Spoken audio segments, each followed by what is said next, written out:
At my son's wedding, my daughter-in-law laughed at my dress. 10 minutes later, no one in that ballroom was laughing anymore. That was the moment I realized a person can mistake kindness for weakness until the truth quietly changes the room. My name is Margaret Collins, and I was 68 years old when my only son married the woman he believed was the love of his life.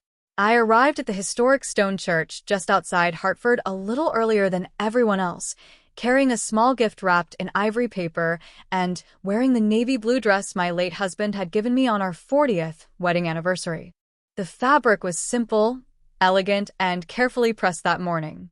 I had stitched one loose button back into place before leaving home, smiling as I remembered Richard teasing me that I never needed expensive clothes because I carried myself with grace.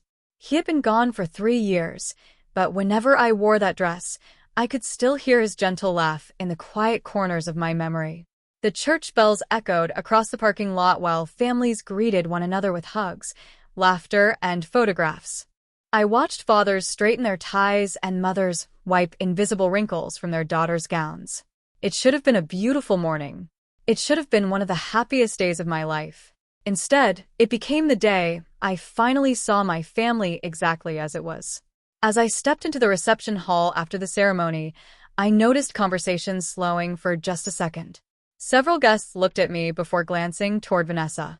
She stood near the entrance, surrounded by bridesmaids in matching champagne-colored dresses, holding a crystal glass in one hand. Her smile widened when she saw me. "Well," she said loudly enough for everyone nearby to hear, "I guess vintage really is making a comeback." A few people chuckled politely. Then her eyes traveled from my shoes to my shoulders before she added, "I honestly thought she'd wear something that didn't look like it came from a thrift store." This time the laughter was louder. Not cruel enough to sound outrageous, just soft enough to make pretending easier for everyone listening. I felt dozens of eyes settle on me, waiting to see whether the old woman would cry, argue, or quietly disappear. Instead, I looked down at the dress, gently brushed an imaginary speck of dust from the sleeve, and smiled. "It has always been one of my favorites," I answered calmly. Vanessa shrugged, as if the conversation bored her already, before turning toward another group of guests. They followed her laughter, without another thought. My son Daniel had been standing only a few feet away. I waited for him to say something, anything at all. Even a simple, "Mom, you look nice," would have been enough. But he only adjusted his cufflinks, avoided my eyes, and continued greeting another guest as though nothing had happened. That silence hurt more than Vanessa's words ever could. I quietly walked toward my assigned table near the back of the ballroom, far from the family table where I had expected to sit. A small place card carried only my name. No explanation. No apology. Just another reminder that someone had carefully planned where I belonged. I folded my hands in my lap and watched the celebration begin. They believed they had embarrassed an old woman over an ordinary dress. None of them knew that before the first toast was finished, everything they believed about that dress, and about me, was about to change. I remained at the table for several minutes before anyone else joined me. The ballroom shimmered with soft golden lights reflected against tall windows overlooking the autumn trees, while a string quartet filled every quiet space with familiar love songs. Around me, guests laughed over glasses of sparkling cider and shared stories about Daniel as a little boy. I listened without interrupting, smiling whenever someone glanced my way, although each passing minute made it clearer that I had become little more than another guest instead of the mother of the groom. I traced my fingertips across the edge of the linen napkin resting on my lap and remembered another celebration many years earlier. Daniel had been 8 years old when Richard surprised me with a navy dress folded inside a white department store box.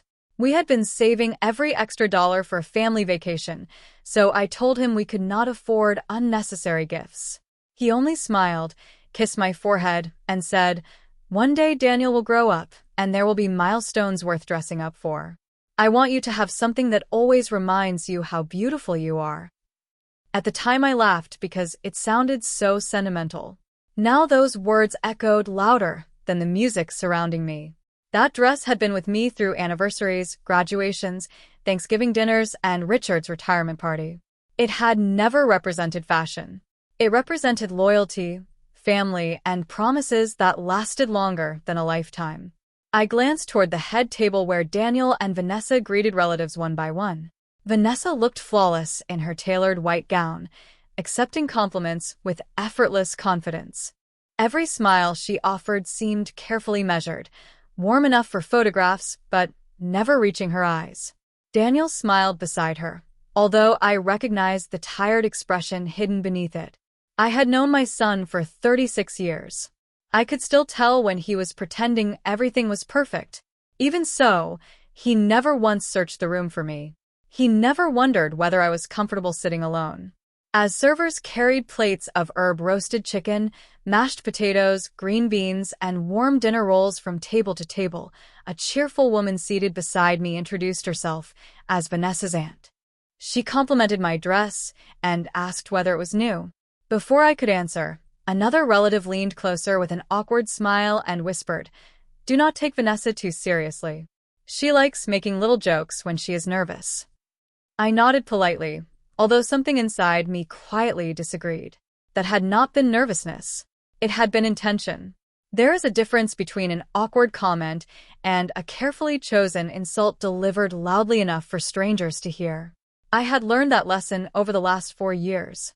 Looking back, the signs had always been there. Family dinners where my cooking suddenly became outdated. Holiday plans that changed after I had already prepared everything.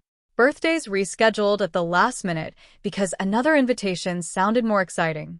Every disappointment had arrived wrapped inside a pleasant excuse. I had accepted each one because keeping peace felt more important than protecting my pride. Richard used to tell me that kindness should never require surrendering self-respect. I understood what he meant only after losing him. My eyes drifted once more toward the dance floor where photographers arranged family members into neat rows. I noticed the coordinator speaking quietly with Vanessa before checking a clipboard. Vanessa pointed in my direction for only a brief second, then shook her head. The coordinator crossed out something with a pen and continued walking. I did not know exactly what had been removed from that schedule, but I knew it involved me. Oddly enough, I did not feel angry anymore. I felt observant. It was as though years of confusion had finally settled into perfect clarity. Across the room, the ballroom doors opened, and an older gentleman in a charcoal gray suit stepped inside carrying a slim leather portfolio.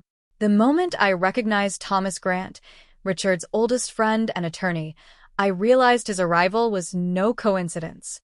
Thomas Grant had not changed very much over the years. His silver hair was neatly combed, his posture remained straight, and he still carried the same calm expression that had reassured our family through every important legal matter Richard and I had ever faced. He paused just inside the ballroom, scanning the crowd until our eyes met. Instead of walking directly toward me, he offered a subtle nod before speaking briefly with one of the reception staff. I could tell he was waiting for the right moment. Richard had always admired Thomas because he never rushed important conversations. He believed timing could matter as much as truth itself. I watched him disappear into a hallway leading toward the private reception rooms while the master of ceremonies invited everyone to prepare for photographs. Almost immediately, a young wedding coordinator approached my table with an apologetic smile. "Mrs. Collins, would you mind remaining here for a few more minutes? Immediate family photographs are first." I smiled politely and nodded. Of course. The words sounded harmless, but I noticed Daniel's college roommate joining the family group. Vanessa's cousins stepped into position. Even neighbors who had known the couple for only a year were invited closer. I remained seated at the back of the room, watching strangers fill spaces where I had imagined standing ever since Daniel announced his engagement. No one questioned it. No one seemed uncomfortable. It was remarkable how quickly people accepted a new version of reality when it was presented confidently enough. After several rounds of photographs, I finally stood and walked toward a nearby display of framed childhood pictures. There was Daniel at 5 years old, wearing a paper graduation cap from kindergarten. Another picture showed him catching his first baseball beside Richard. I smiled softly because I remembered every detail behind those moments. I remembered sewing the loose button back onto that little uniform before his ceremony. I remembered packing orange slices for every Saturday baseball game because he always forgot to eat breakfast when he was excited.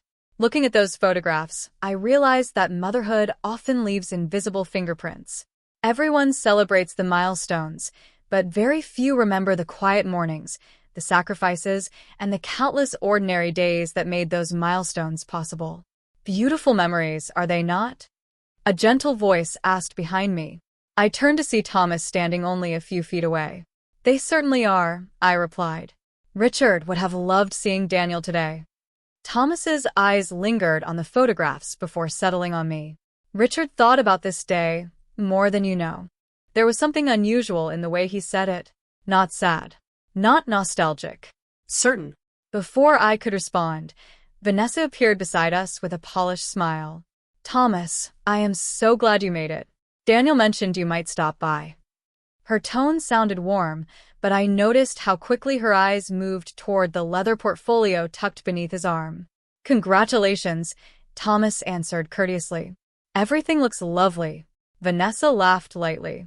We tried to keep everything organized. Weddings can become chaotic if people do not stick to the plan. She emphasized the last few words while glancing briefly toward me. Then she excused herself to greet another group of guests. As soon as she disappeared into the crowd, Thomas exhaled quietly. Margaret, he said, lowering his voice, Richard left very specific instructions for today. He wanted me to wait until the reception had officially begun before speaking with you. My heartbeat slowed instead of racing. Somehow I had expected those words from the moment I saw him enter the ballroom. Is something wrong? I asked. Thomas shook his head gently. No. In fact, something is finally about to be made right. He rested one hand on the leather portfolio without opening it. But before I place these documents in your hands, Richard asked me to observe something first. He believed actions reveal character more honestly than promises ever can. I looked across the ballroom where Daniel and Vanessa smiled brightly for another photographer, completely unaware that the next chapter of their wedding day had already begun. Thomas did not hand me the portfolio immediately.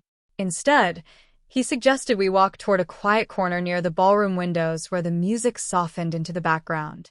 Outside, the late afternoon sun painted long golden shadows across the gardens, and for a brief moment I wished Richard were standing beside me, making one of his quiet observations about how beautiful ordinary moments could be. Thomas rested both hands on the leather portfolio but kept it closed. Richard believed that important decisions should never be made in anger, he said. He also believed that people eventually reveal exactly who they are if you give them enough time. I smiled faintly because those words sounded exactly like my husband.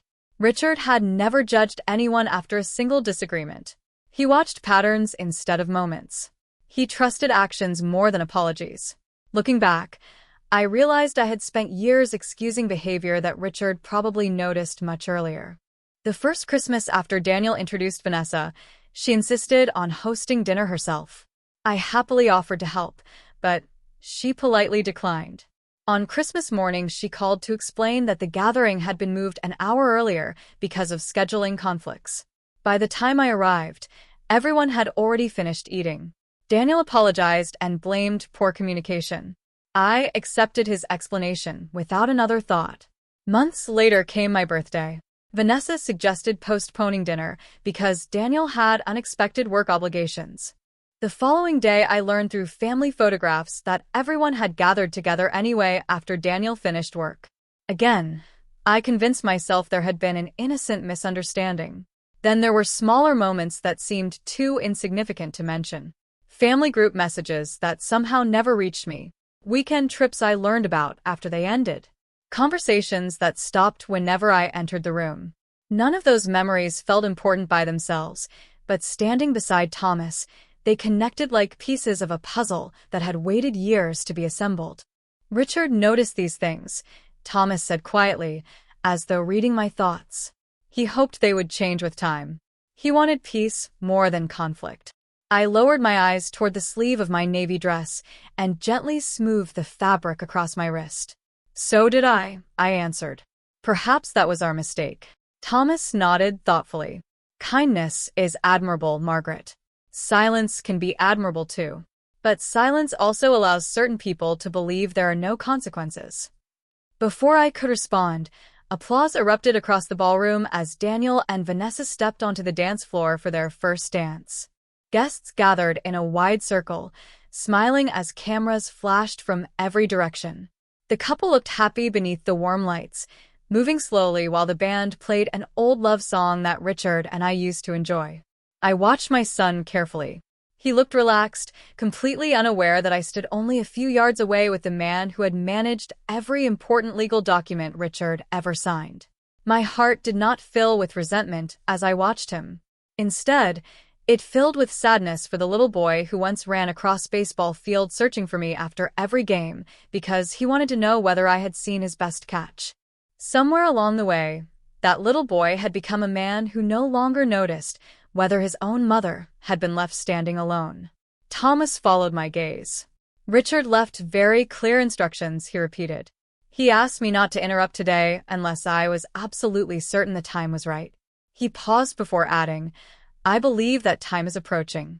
Carefully, he opened the leather portfolio just enough for me to glimpse the edge of a cream-colored envelope bearing Richard's unmistakable handwriting.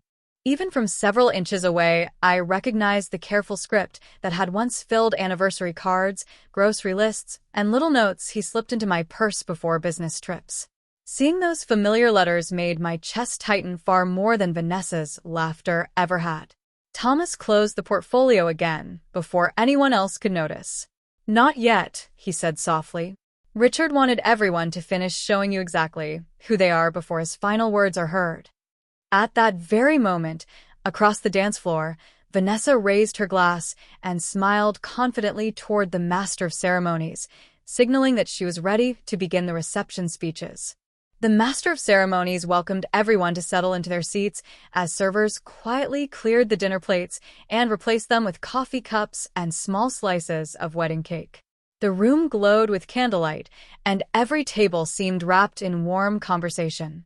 From a distance, it looked like the perfect celebration, the kind people would remember for years with smiling photographs and carefully chosen words. Yet I had learned long ago that appearances could become convincing disguises.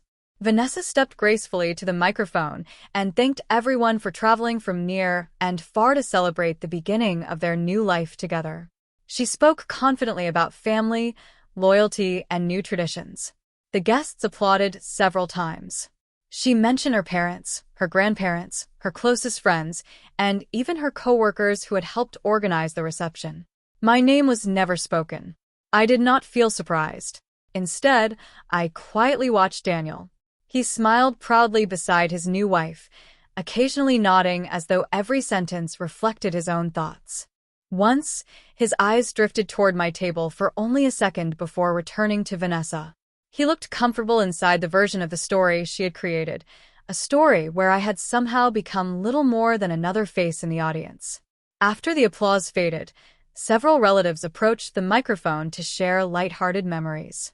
One uncle joked about Daniel learning to drive. A childhood friend recalled their high school baseball games. Everyone laughed together.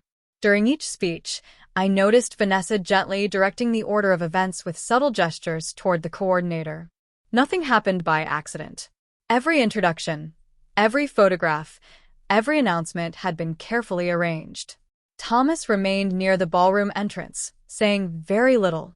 He appeared to be observing the room with the quiet patience that had always defined him. At one point our eyes met again, and he gave the slightest nod, as though reminding me that the evening was unfolding exactly as it needed to. I found myself thinking about Richard, once more. He had often said that character revealed itself most clearly during moments of celebration because people lowered their guard when they believed everything was going their way. Looking around the ballroom, I finally understood what he meant. Vanity became more visible than gratitude. Pride spoke louder than kindness. Courtesy became selective.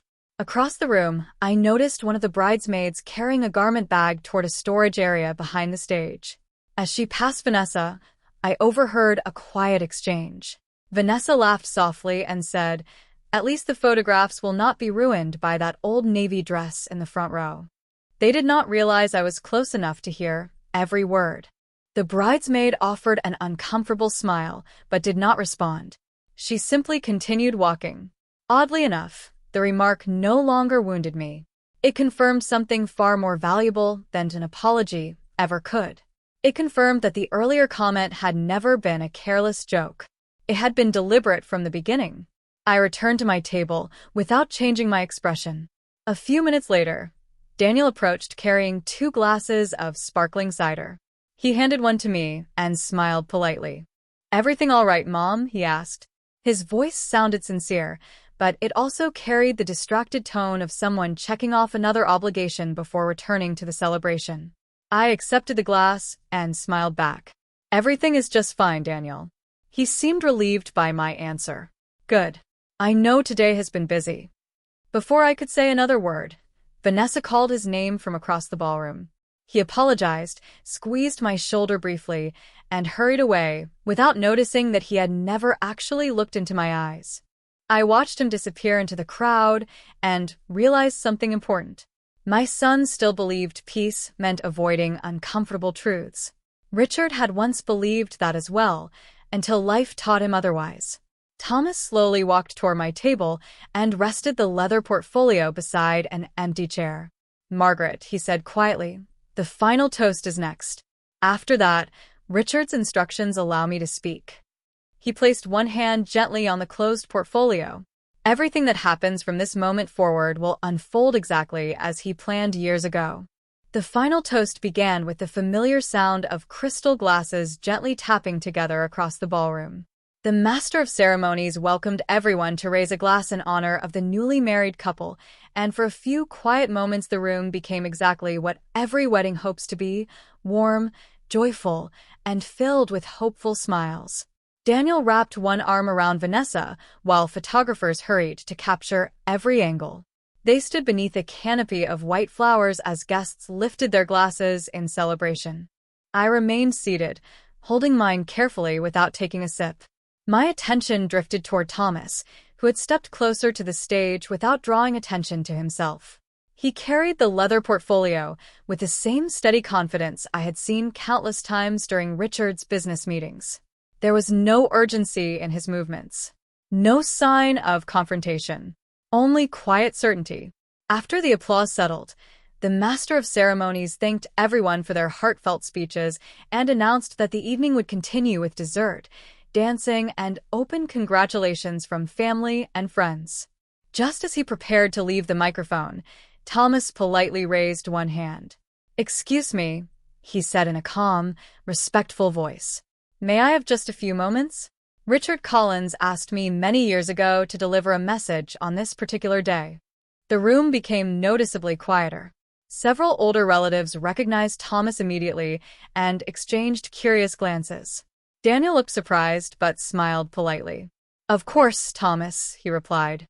"Dad always thought highly of you." Vanessa's expression remained pleasant, although I noticed her shoulders stiffen ever so slightly. Thomas stepped onto the small stage and thanked the newlyweds for allowing him a brief interruption.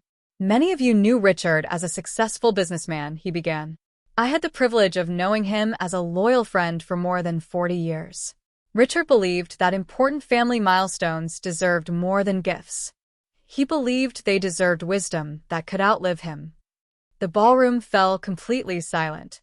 Even the serving staff paused their work to listen. Thomas rested the leather portfolio on the podium and slowly removed the cream-colored envelope addressed in Richard's unmistakable handwriting. My heart tightened the moment I saw it again. I remembered watching Richard write letters late at night, always insisting that some words deserved paper instead of telephones. Thomas carefully unfolded the letter without rushing. "Richard instructed me that this message was to be shared only after Daniel's wedding ceremony had been completed," he explained. "He also instructed me that no one, including Margaret, was to read it beforehand." I felt dozens of curious eyes turning toward me, but I kept my attention fixed on the stage. Thomas began reading in the calm, measured voice that Richard had trusted for decades. "If you are hearing these words, then Daniel has begun a new chapter of his life. I hope this day has been filled with kindness, gratitude, and respect, because celebrations have a way of revealing what ordinary days sometimes hide." A quiet murmur passed through the audience before disappearing again. Thomas continued. Throughout our marriage, Margaret taught our family that dignity does not require loud words. She gave more than anyone will ever fully understand, often without expecting recognition.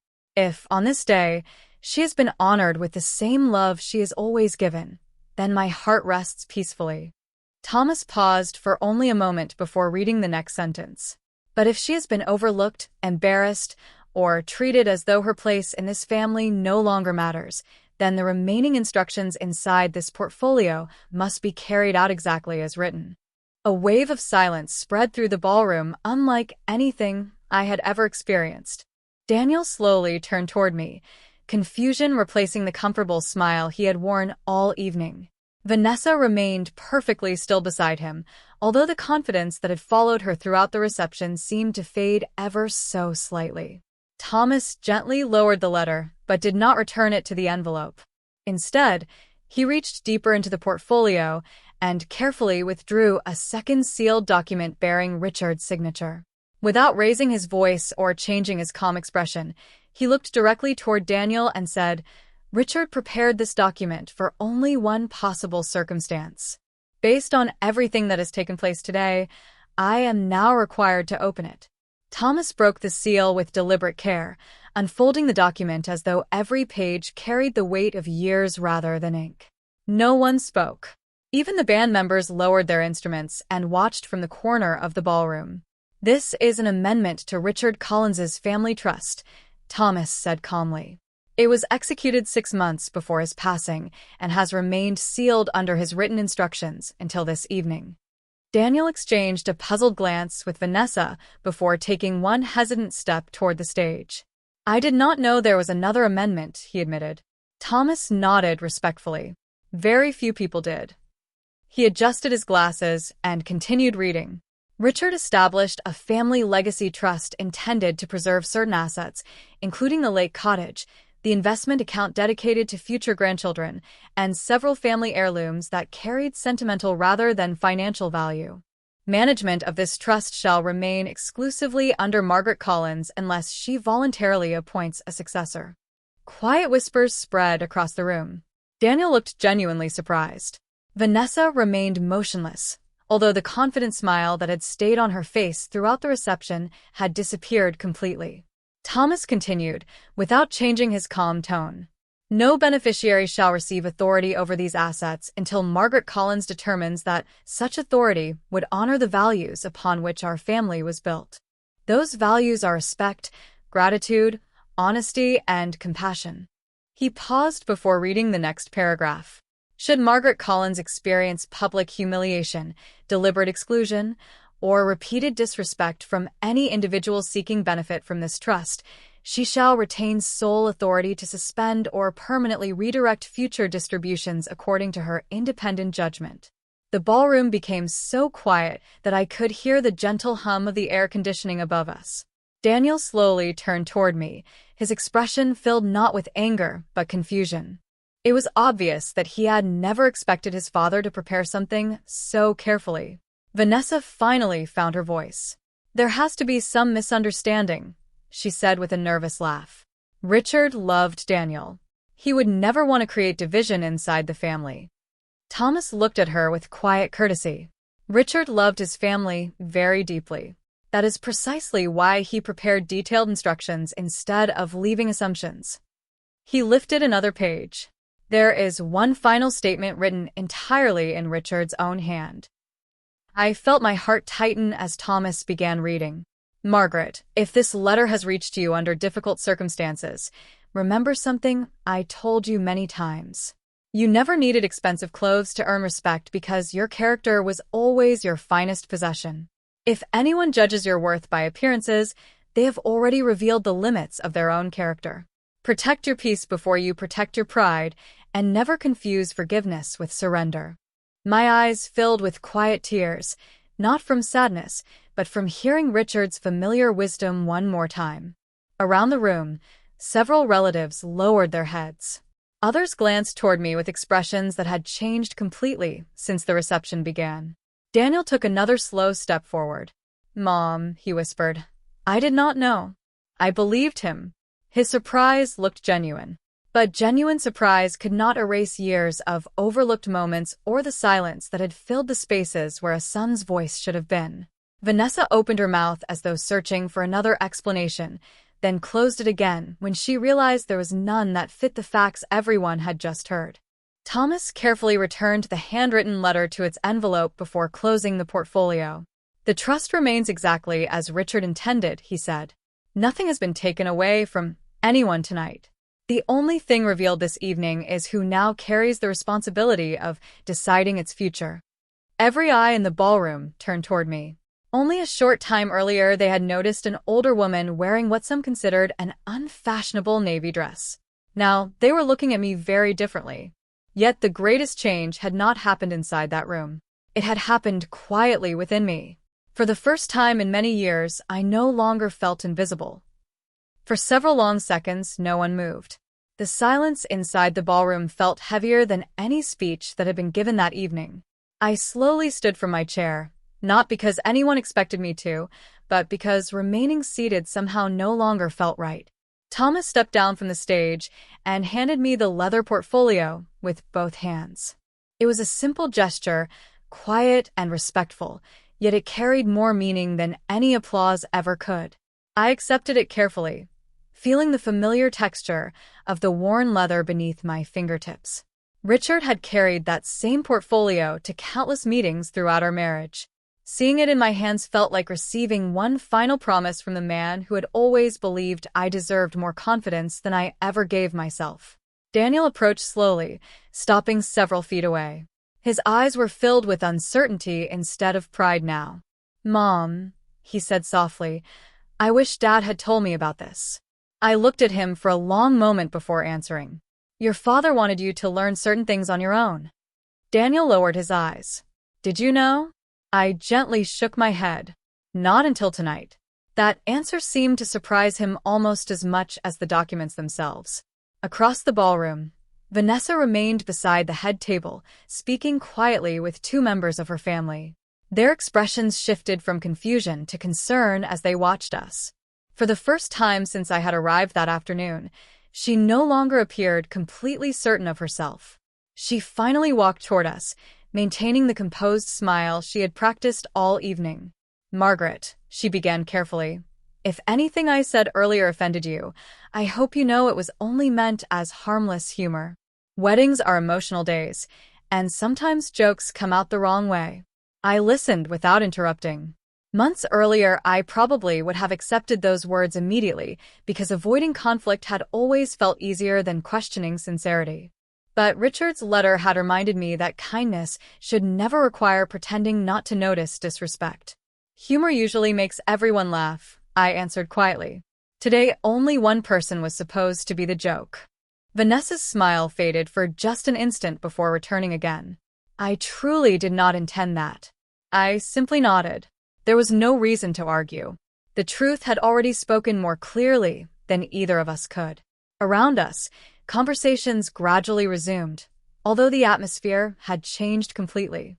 Guests who had barely acknowledged me earlier now stopped to introduce themselves, compliment my dress, or quietly tell me how much they had admired Richard. Their words were kind, but what mattered most was not the sudden attention. It was the fact that I no longer needed it. Respect offered only after circumstances change feels different from respect freely given. I appreciated their kindness, without depending upon it. Daniel remained standing beside me. "Can we talk after the reception?" he asked. I saw genuine regret in his face, mixed with the painful realization that silence has consequences too. "Yes," I replied. "We will talk. But tonight is still your wedding day. Do not spend it trying to repair everything in one evening. Some conversations deserve patience." He nodded slowly, perhaps hearing echoes of his father's wisdom in my words. Thomas quietly gathered the remaining papers and placed them back inside the portfolio. Before stepping away, he leaned close enough for only me to hear. "Richard hoped this evening would never require those documents," he said. "But he also knew that if they were ever needed, you would handle them with grace." I smiled through the moisture gathering in my eyes. He knew me better than I knew myself. As the band began playing another slow melody, I looked down once more at the navy dress that had attracted so much laughter only hours before. The fabric had not changed. Neither had I.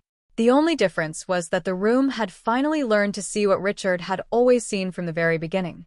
The reception slowly returned to its rhythm, but it no longer felt like the same celebration I had walked into that afternoon. Music filled the ballroom once again, conversations resumed, and laughter cautiously returned to the tables, yet something invisible had shifted beneath every smile. People were no longer looking at appearances. They were looking at choices. I spent another hour quietly speaking with relatives I had not seen in years. Many shared memories of Richard that made me smile. Others apologized, not because they had done anything directly to hurt me, but because they admitted they had remained silent when they should have spoken. I thanked each of them, sincerely. Carrying bitterness into the future would only allow the past to continue controlling my life. When the evening finally drew to a close, guests began collecting coats and saying their goodbyes. Daniel found me standing near the ballroom entrance, the leather portfolio resting gently beneath my arm. His tuxedo jacket was unbuttoned now, and the excitement that had filled his face earlier had been replaced by quiet reflection. "Mom," he said softly, "would you walk with me for a minute?" Together we stepped outside into the cool evening air. The reception hall glowed warmly behind us while autumn leaves drifted across the brick walkway. For several moments, neither of us spoke. Finally, Daniel looked toward the parking lot instead of at me. "I failed you today," he admitted. "Not because of the documents. Because I should have spoken long before any of this happened." I listened without interrupting. Those words had taken courage to say, and I wanted him to finish. "I kept telling myself that staying quiet would keep everyone happy," he continued. "Instead, I hurt the person who had always protected me." I reached over and gently straightened his crooked bow tie, just as I had done before his high school graduation many years earlier. "Your father used to say that peace built on silence never lasts," I said. "Real peace begins when people choose honesty, even when it feels uncomfortable." Daniel nodded slowly, his eyes shining with regret. "Can you forgive me?" I smiled gently. Forgiveness is not the difficult part. Rebuilding trust takes longer. But every honest step matters. He wrapped his arms around me, and for the first time in many years, I felt my son embracing me without distraction, without obligation, and without looking over his shoulder. When we stepped apart, Vanessa quietly approached us. She stood a respectful distance away, no longer wearing the polished confidence that had surrounded her throughout the day. "Margaret," she said, "I owe you an apology. Not because of the trust. Not because of Richard's letter. Because I forgot that dignity cannot be measured by clothing, status, or appearances." I looked at her calmly. "I hope one day you remember this lesson for someone else who feels overlooked." She lowered her head slightly. "I will." Whether those words would become lasting change, only time could answer. I did not need promises that evening. I needed only the peace that comes from finally seeing the truth clearly. As I walked toward my car, I paused for one last glance at the reception hall. Earlier that day, I had entered believing I was simply wearing my favorite navy dress. By the end of the evening, I understood it had carried something far greater than memories. It carried every lesson Richard and I had built together through decades of ordinary life, quiet sacrifice, and unwavering respect. The dress had never given me strength. It had only reminded me that I already possessed it. I placed the leather portfolio carefully on the passenger seat before starting the engine. As I drove home beneath the soft glow of the streetlights, I realized Richard's final gift had never been the trust, the documents, or the authority he left in my care. His greatest gift was making certain that when the day finally came for me to stand alone, I would never again doubt my own worth. And from that night forward, I never did.